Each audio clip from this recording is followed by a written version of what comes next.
Buying a home is not just a big financial commitment, it is also an emotional decision.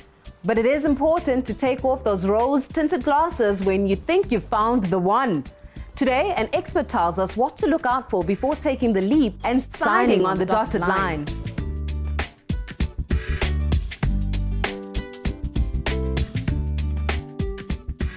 Natasha, welcome. Please do tell us, what is the most important thing to consider when buying a new property?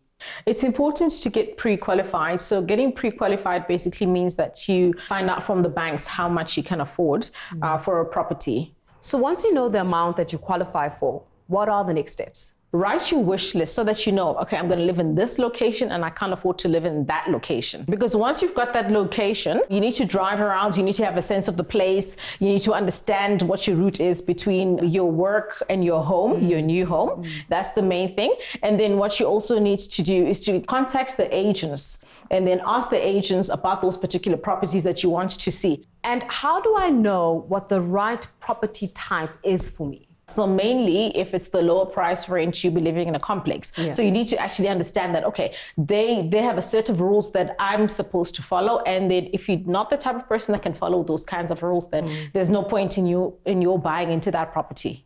There are a lot of people who actually don't ask the questions before they go to the properties. So you need to know the conduct rules. Do you understand that, okay, this place doesn't take pets and you've got 2 dogs? Then what's the point of buying that property? So location, understanding the type of property you want to buy, and then understanding how that complex or that estate runs. The other thing that people would have to look at, for example, is the financials. You need to know that, okay, your personal financials and the financials of the complex. You need to know that you can afford to live on that property. Even if you've been pre-qualified, there are levies to pay, the City of Joburg to pay, there are fines to pay if you party too much. Tell me about it. you see, so you need to factor in all of that. There's electricity to pay, there's reserve levy to pay. Do you understand what a reserve levy is? Then once you actually understand all of that, then you say to yourself, okay, I think I know that this is my kind of place. But then you get a lot of situations where people don't look at all of that and they buy into this beautiful place and then they have 1 parking and they don't have 2 parkings. Then there's the electricity bills too high and then it just goes downhill.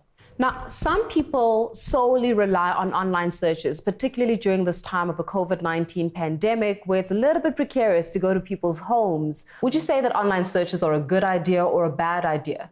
To some extent, they are a good idea because that's the first place where you're going to be searching for a property. And then you match that wish list to that property and then you decide to go and view the property.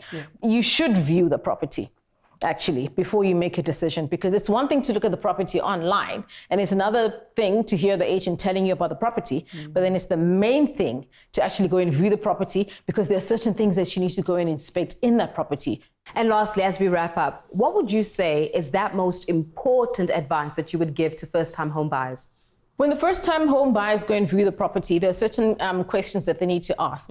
Now, they will obviously view that property with their naked eye. However, they do need to ask for the property condition report because in that report, everything that is wrong or right with that property will be stated as far as the owner knows.